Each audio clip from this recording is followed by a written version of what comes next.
Welcome to Heidi Relationships. Today, we'll read some more stories from Reddit. But before we start, I would really appreciate if you could subscribe to the channel, like the video if you enjoyed it, and maybe leave a comment down below. That would help the channel a lot. Thank you very much in advance. The first one is titled, Update 2, Long. 36 LLF asked me for open marriage so she could explore her sexual side with someone else. 11 weeks after the open marriage reveal. I wish I had better news here. Our sex life is trending in the wrong direction, unfortunately. We've always averaged 3 to 4 times per month, but we had sex 6 times in April. Unfortunately, we only had it 4 times in May, and we're at once for June so far, though I expect we'll likely have sex today or tomorrow. Some of the drop-off from the last month is due to logistics. We both traveled in the last month. But I've also gotten shot down more when I initiate. I'm not sure what's driving that exactly. I suspect that we had an initial burst of motivation and momentum, and now we're both feeling like nothing is going to get fixed very quickly and it's a little bit of a slog. Which is a shame, because I don't want sex to feel like work. Additionally, I've suddenly developed issues with premature ejaculation, which I've never had any problems with. In fact, I occasionally had the opposite problem, taking too long to reach orgasm. This started suddenly a month ago, and I think it's due to a few factors. First, I haven't been masturbating more than about once a week for the last couple months, and never with porn, down from 5+ times per week. Second, sex has more meaning for me now and I feel like she's generally more present than she used to be, which turns my arousal up to 11. But mainly I think it's due to increased anxiety and being too in my head during sex. At some point I went from thinking this was about our general relationship and her level of attraction to thinking maybe it's about the style of sex we're having and her wanting more in bed than I'm delivering. More dominance, more aggression, more variety, more. And her thinking that she'd only be able to get that from someone else. Needless to say, having these thoughts and anxieties swirling around in your mind isn't conducive to being present and carefree and fun in bed. I think I'm moving past some of this though. We've had some good discussions in and out of therapy and I'm really internalizing that this isn't about me. Not that I haven't been unattractive in many ways, but that there isn't something she wants in bed that she thinks I can't or won't provide, that kind of thing. I think it's just general lack of attraction and I need to get out of my head, and her head, and enjoy the sex we do have once she's aroused. In spite of this, the sex that we've been having has been above average for us. We're communicating better and she seems to be more into it than she has been in the past. We've also been continuing to flirt. She sent me a sext while she was traveling, that kind of thing. I'm being patient here and we'll see where things stand in another month or two. Actions. Non-sexual intimacy. Our day-to-day dynamic is definitely one of the bright spots in all of this. We've been spending time together, laughing together, flirting, hugging and kissing multiple times per day, talking about our issues occasionally, going to bed at the same time, etc. Physical touch is my primary love language, so this helps calm me down and makes me feel loved. And quality time is one of hers, so I think this is helping her feel more connected as well. In short, this helps me, and hopefully her, feel like there's something here worth saving. I think if our relationship felt more strained and colder and like the oft-repeated, roommate situation, it would feel like a lot more of a hopeless grind. On the flip side, it would force me to more quickly learn to self-validate than my current situation. But considering the fact that I expect to see no real results from her for at least a year, if ever, I think this is a good balance to maintain that endurance. Actions. Therapy. We've had 3 sessions with our AASECT certified sex therapist in our city. She's fantastic and I feel like we've made good progress to really understanding our issues separately and together. Not a lot of specific tactics or actions to take yet, but it's given both of us more confidence that we understand what's happening and what fixing it would look like. It's crazy expensive, but worth every penny so far. In a couple weeks, we have our intensive with Dr. David Schnurch, author of Passionate Marriage. It's 4 straight days of 3-hour sessions in Colorado, so we'll be fully focused on this. Our sex therapist trained with him, which is part of why I picked her to work with. She's told us working with him is not for the faint of heart and we should expect it to be very challenging. That's a little intimidating, but I welcome the opportunity for breakthroughs of any kind. I've also had a few sessions with my individual therapist. Honestly, she's not great, but my insurance pays for it and it's nice to have someone to talk to every week. Smiley face. My wife was doing individual therapy as well, but her therapist fired her and said the work she needed to do at this point should be in the context of couples therapy. I honestly can't recommend therapy enough, provided you have a really good therapist. It's very frustrating because it's hard to find that person and they'll likely be expensive. I always recommend an AASECT certified sex therapist over a general couples therapist, because they get training in both sex issues and general relationship issues, whereas many couple therapists have very little training in sexual issues. Actions. Physical attractiveness. This is where my overall self-improvement started a couple months ago, and I've come to see that while it's not everything, I can't understate how important it is. I'm eating clean and at a big caloric deficit to lose weight. Low carbs, high protein, little processed sugar, intermittent fasting, etc. It's not sexy or fun, but it works. In 10 weeks, I've lost 20 plus pounds on the scale and probably more like 25 pounds of fat. I wasn't obese, just pudgy, dad bod. Now, my stomach is flat, and I can just start to see my abs. I don't think I've looked like this since I was 20. I have another 5 to 10 pounds to lose before I reverse course and start eating a surplus, bulking, to start gaining more muscle mass. Seeing the weight slowly dropping on the scale is, for me, a healthy, tangible reminder of slow and steady action producing slow and steady results. Still doing CrossFit 4x a week and yoga 2x a week. My gym has barbell classes that I'm going to start doing as well next month to ramp up the muscle mass.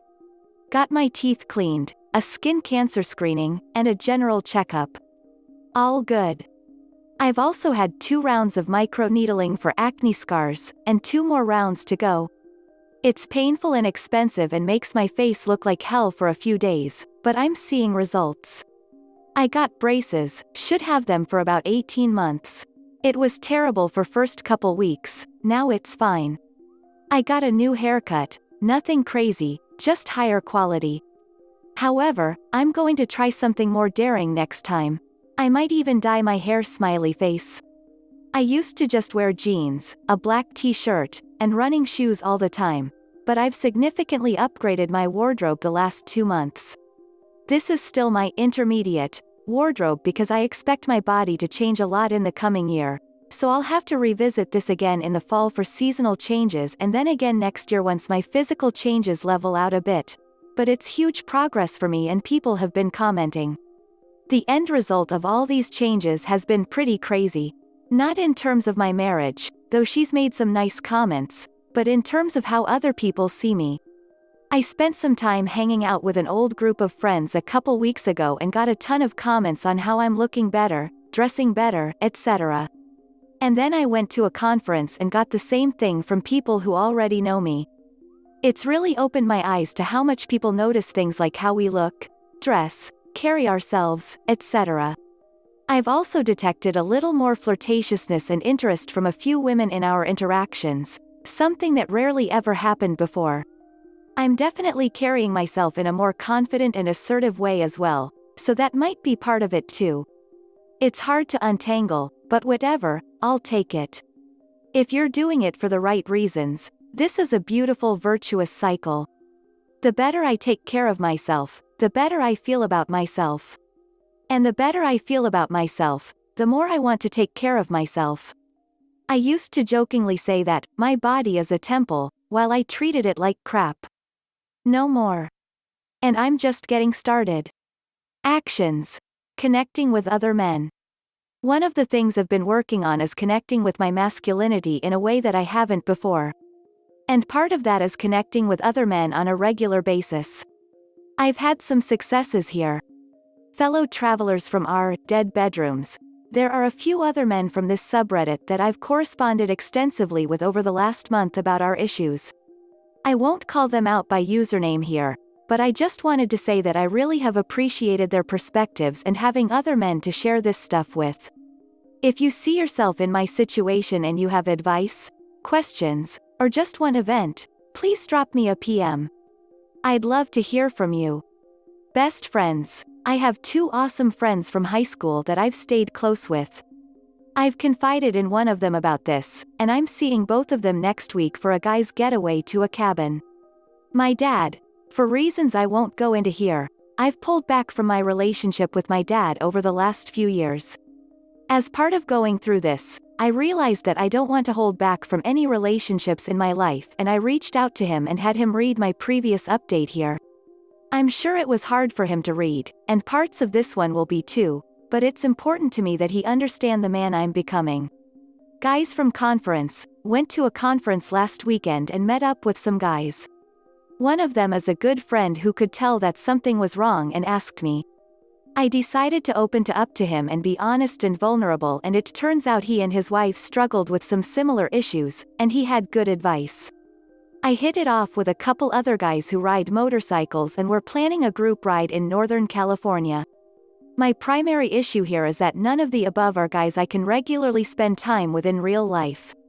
This is actually where I most acutely miss having religion in my life, as church provides a social system of people with shared values and an organized schedule for spending time together. I do have a large group of friends in my city from back when I did go to church, but our values seem to be rapidly diverging, and they're all swamped with careers and multiple kids, so getting together with anyone is like pulling teeth. I did get rid of my solo office and I'm moving into a co-working space next month, one that has a good sense of community. Who knows if any deep friendships will develop, but I'm looking forward to just being around people every day. Actions. Hobbies. I've been working on adding a few social hobbies to my life. I scheduled my motorcycle class for next month and went to a dealership to sit on a few bikes and think about what I want. I also found a motorcycle garage nearby that has space and tools to work on your bike and offers maintenance classes, group rides, tracked days, etc. I'm so ducking excited about this.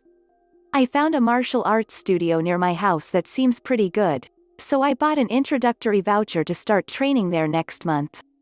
I signed up for my hip-hop dance class, also starting next month. Terrified, which is the whole point. I want to face my fears, and I fear few things like I fear dancing. I've got a few other potential hobbies and interests that I can pursue if these aren't my cup of tea, or I don't find the community I'm looking for there.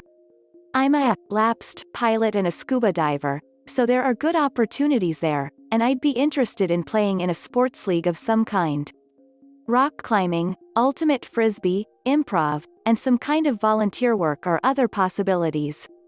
Obviously, available time is going to be the bottleneck here, which is why hobbies that are social and physical are at the top of my list, because they check multiple boxes.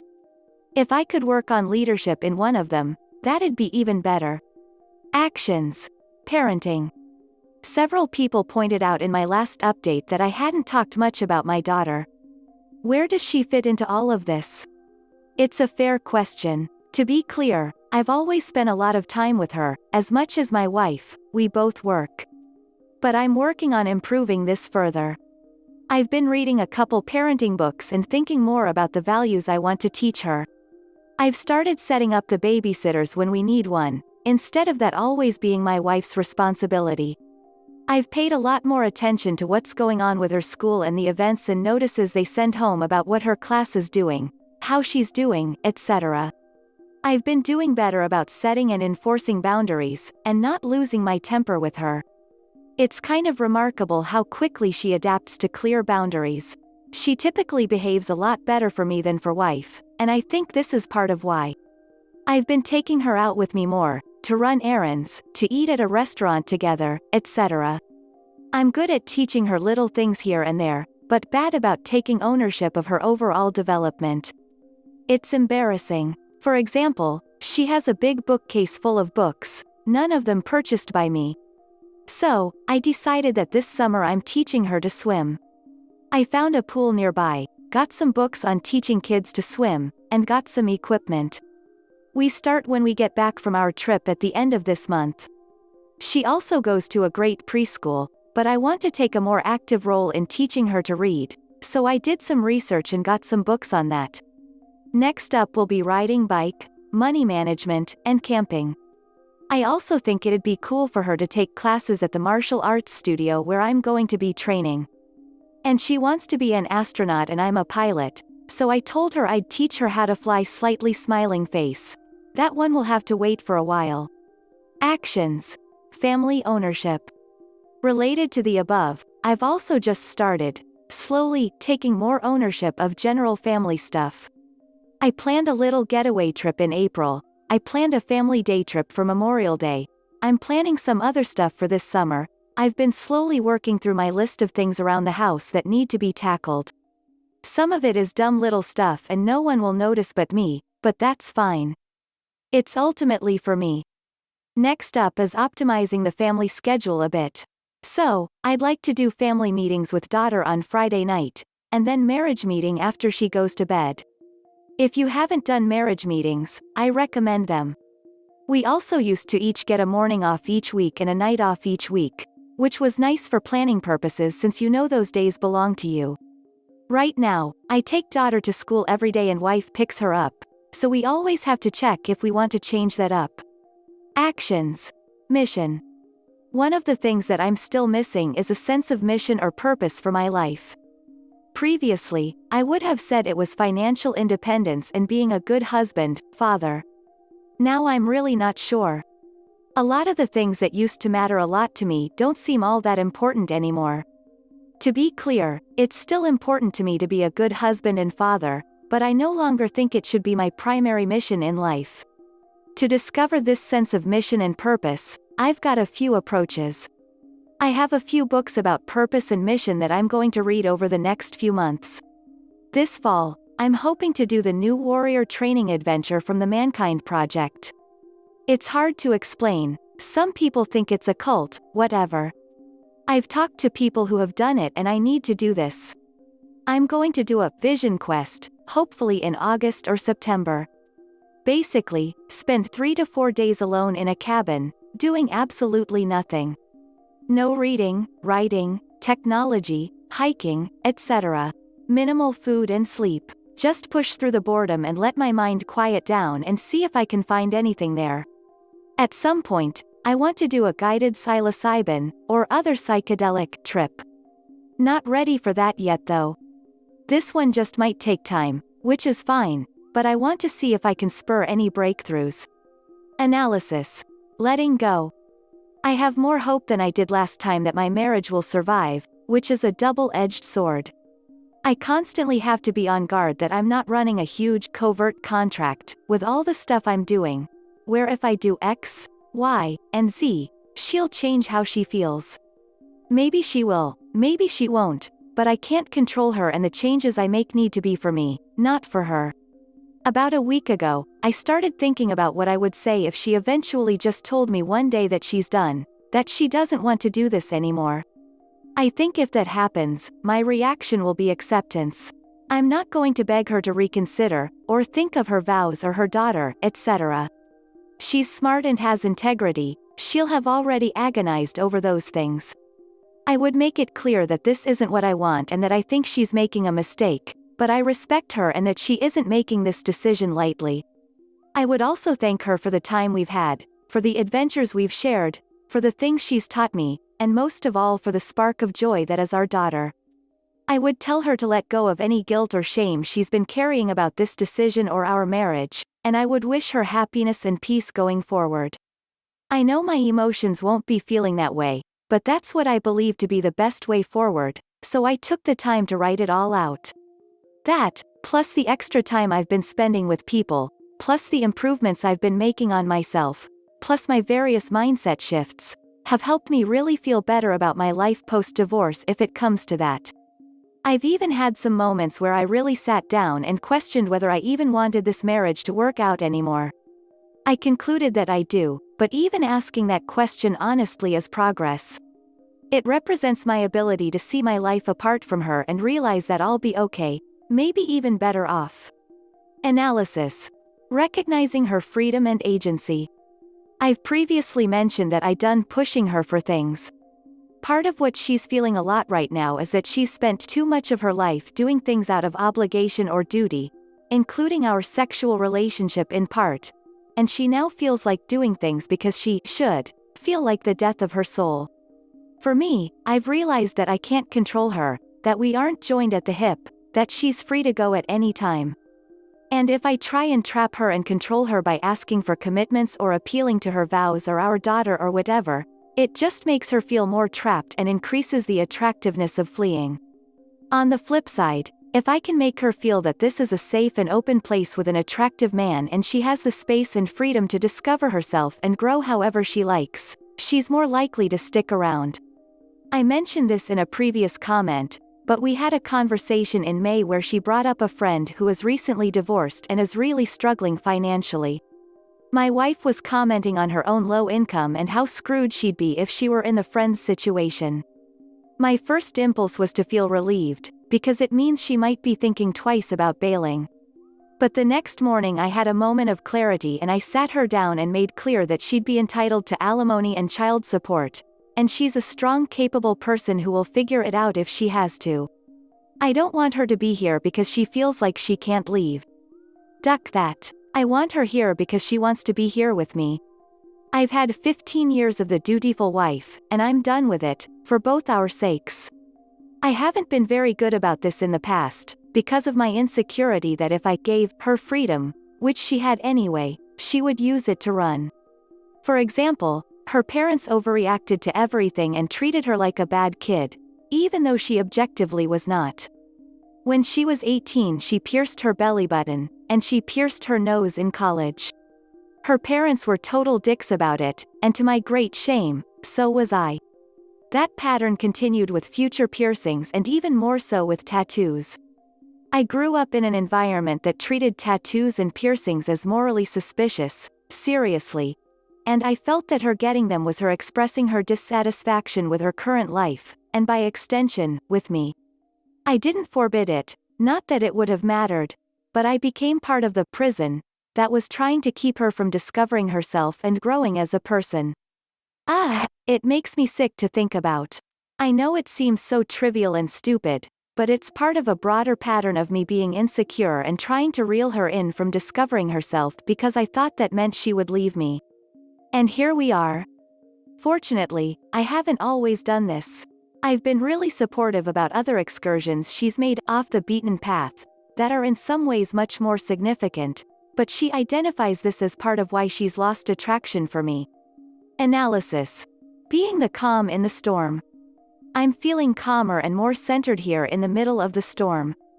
A couple weeks ago we had a long talk where I basically started to feel like she's having a midlife crisis, has no idea what she wants, and really just wants to flee this marriage and go do all the stuff she missed out on by being a good girl and getting married young. Crazy parties, drugs and alcohol, and lots of casual sex.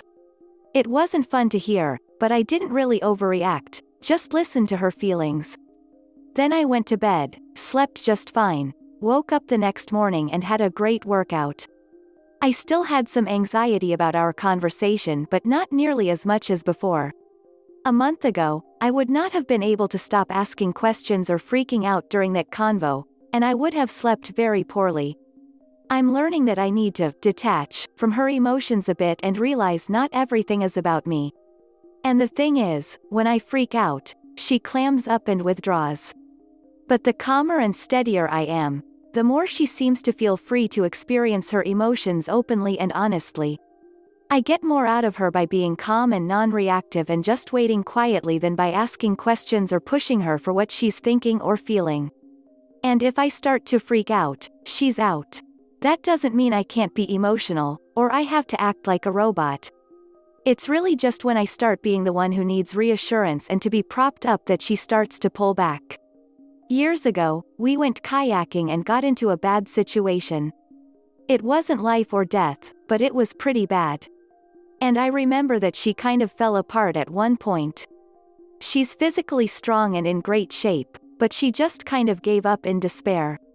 To my mind, that was not an option at all, even though I was physically exhausted, and we were making no headway at all. At one point I was towing her kayak as well. I ultimately managed to get her back in the game enough to make it to safety and we were rescued. That moment has stuck with me during this, and my dad actually brought it up as well. It made me realize that my wife is strong and capable, but she still relies on me to be the calm in the storm, the oak, the rock when things get really dark. And I think that's why she responds well to me holding on to myself in these moments. She's falling apart and can't feel safe if I am too. Analysis. Living with an open heart. I had a huge breakthrough this week. I was thinking about how even if we work through this, how can I ever trust her again? How will I know that she won't just bail in the future if her values or emotions change? I mean, she made a lifelong commitment to me once. That wasn't good enough? Or are commitments only binding on the person and value system we once had? All of this is reflecting the enormous hurt I feel just from her raising the idea that maybe she's so dissatisfied with me sexually that she's willing to throw aside all the good things we have for it, including the promise she made. And I think there are two unhealthy ways that people handle being hurt in this way. One is to just assume that it's the other person. If I found someone less selfish or with better values or not so naive or more compatible, then I won't get hurt like this again. The second is to recognize that everyone is going to hurt you, and so you just can't let anyone get too close in order to protect yourself. But there is a third way. Be open and close to people knowing they're going to hurt you. Sometimes by accident, sometimes on purpose, but close emotional relationships are messy, and people get hurt. But how do you actually do this? How do you get close to someone even if you know they're going to hurt you? That's what differentiation is. If you're clear on who you are, you can self-validate and self-soothe yourself. You can avoid falling to pieces in the face of being hurt. You can get close to people and handle the hurt without it destroying you. I knew all this in my head, I guess, but looking at it in the context of my future relationship with this woman if we can move through this period was helpful. The truth is that I won't ever have a guarantee that she's going to stay forever, that she won't cheat, etc. There are no guarantees, there's no love that won't result in hurt. But you should love anyway. Analysis. Attraction and desire.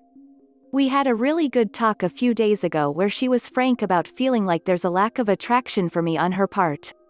Which I knew and we had discussed obliquely, but this was more direct. She did say that she didn't think it was physical, that if she saw me on the street and didn't know me, she'd think I was cute, attractive. That was nice to hear, obviously, and it was also good that when I checked in with myself about all the physical attraction stuff in the list above, there wasn't anything there that I've been doing that I felt like was a mistake, if the issue here isn't physical attraction. In other words, I really do think I'm making those changes for me, not for her. She thinks that the religious sexual shame plus me trying to stifle her freedom plus all of our history just makes it hard for her to see me in that way and allow herself to desire me. I personally think the physical attractiveness stuff matters more than she thinks it does. I think she finds me abstractedly attractive, but not hot.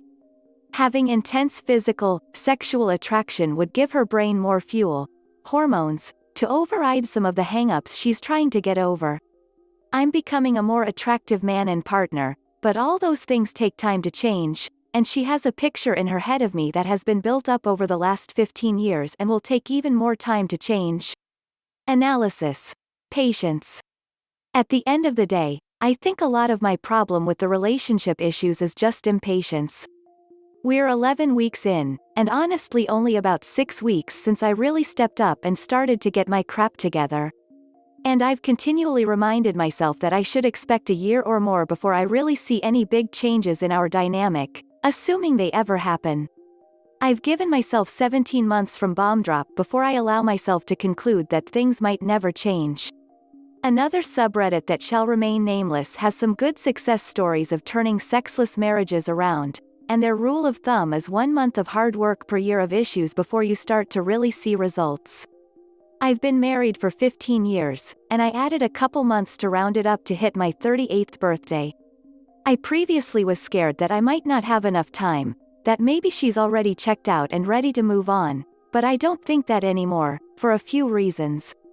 First, our daily interactions and therapy seem so incongruous with her having one foot out the door. Second, she's made multiple references to us spending part of next summer in Europe and buying a house when our lease is up in approximately 21 months. Finally, I read something in the aforementioned subreddit that really rang true to me. Women don't jump off a moving train. If I'm getting my crap together and changing myself in our dynamic, she's more likely to stick around and see where it goes. So yeah, I'm at month 2.5 out of 17. No surprise that my marriage hasn't made a complete 180. In fact, by this measure, I'm extremely pleased at the progress we're making. Conclusion. I'm becoming a different person. I talked in my last update about how I'm rebuilding a man, not a marriage. I really feel like I'm starting to internalize that. I am different. It's really hard to explain, but I see so much of the world differently now. Yes, I still have some of the same habits and thought patterns, but those are shifting too. So many things I used to care about just seem unimportant to me now. I've always struggled with perfectionism and procrastination and overindulgence. I've worried too much about what people think and been motivated by money, fame, and status. And now I see all those things as manifestations of a lack of love for myself, of a scarcity mentality. I've never gotten a tattoo, but I'm going to know. I always thought it was so stupid to pay someone to scar your body, but now I see it totally differently. As what's inside of me changes, I want to express it outwardly as well, to signify that I'm not the same person that I used to be, that I've undergone, am undergoing a metamorphosis. I know this is going to sound like absolute lunacy, but I've even considered changing my name. I won't do that yet, but this period represents a huge transition in my life, and I want to mark the passage of who I used to be versus who I'm becoming. I don't think I've done anywhere close to as much self-reflection and development in the last 15 years as I have in the last 2 months, and I have a feeling it's not going to stop for a while. I was going to say that the old me is dead and gone and good riddance, but I don't think that's right. I don't hate the person I was or look down on him. I'm grateful for the life I've led, the mistakes I've made, and even my imperfections. And I'm not sure I've become someone new or changed. I think in many ways I'm just uncovering the person I am, the person I've always been. I think maybe I'm learning how to just be. I guess this is growing up. This is the end of the video. I hope you enjoyed the relationship stories. Please don't forget to subscribe to the channel, like the video and write a comment. I really appreciate your support and it helps my channel so much. Thank you.